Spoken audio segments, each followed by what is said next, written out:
Welcome to day 230. We're in Ezekiel 10 through 13. All of chapter 10, description of God. So you can read chapter 10 and talk about those descriptions. They go along with the chapters 1 and 8.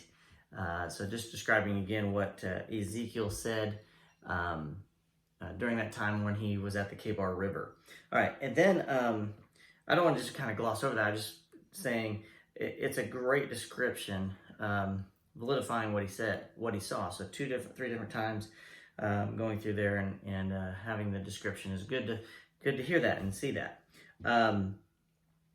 We can come back to that when we get to Revelation because of the description we get also again in Revelation.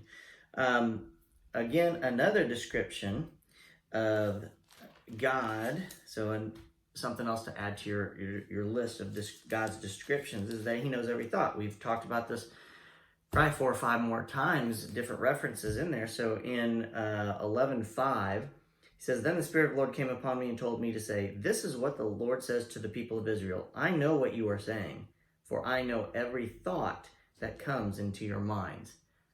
That's pretty scary. And then God is a sanctuary. So also a description is he's a sanctuary for those in exile. 11:16, "Therefore I will tell the exiles, this is what the sovereign Lord says. Although I have scattered you in the countries of the world, I will be a sanctuary to you during your time in exile." Okay, and then 17, he'll gather them back from the nations and he'll give them their land once again. Okay. Here's a cool thing in verse 19, "And I will give them singleness of heart and put a new spirit within them." Not that they want it, it's that God will make it happen. Okay? "I will take away their stony, stubborn heart and give them a tender, responsive heart," so that they can, again, choose to do the right thing. So they hardened their hearts and rebelled against God. And it's hard to come back from that. So he chose a remnant of them to save. Is a sanctuary for them in their exile. And then brings them back and gives them a soft heart. Now, obviously through the generations, they learned about their rebelliousness and he worked on them to give them tender hearts. And they still have the choice to choose the right path. Okay, he didn't make it so they couldn't choose. He gives them a heart so they can choose again, and they choose the right direction. 12:2, "Son of man, you live among rebels who have eyes but refuse to see." Here's your eyes and ears reference. "They have ears but refuse to hear, for they are all rebellious people." Not all, for they are a rebellious people. Okay, a couple more things.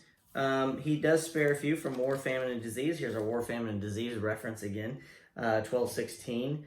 "But I will spare a few of them from death by war, famine, or disease, so they can confess all their detestable sins to their captors. Then they will know that I'm the Lord." So he's not necessarily softening their heart at that point in time. He is sparing them, and so they realize that these are the ones he's chosen to spare. And he will soften their hearts, and they will confess their sins to their captors. All right? Now, blotting out of your name out of the book of life.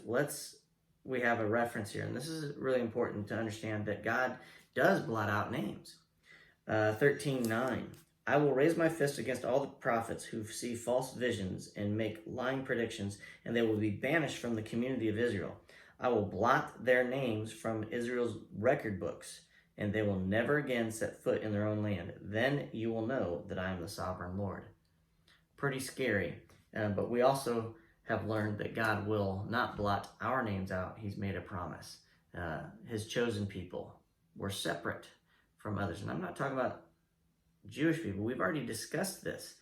God's made a way for the Gentiles, not just in the New Testament, but he talks about that. We've gone over this. It's not just Jewish people. So we are saved from having our names blotted out, which means we're going to heaven.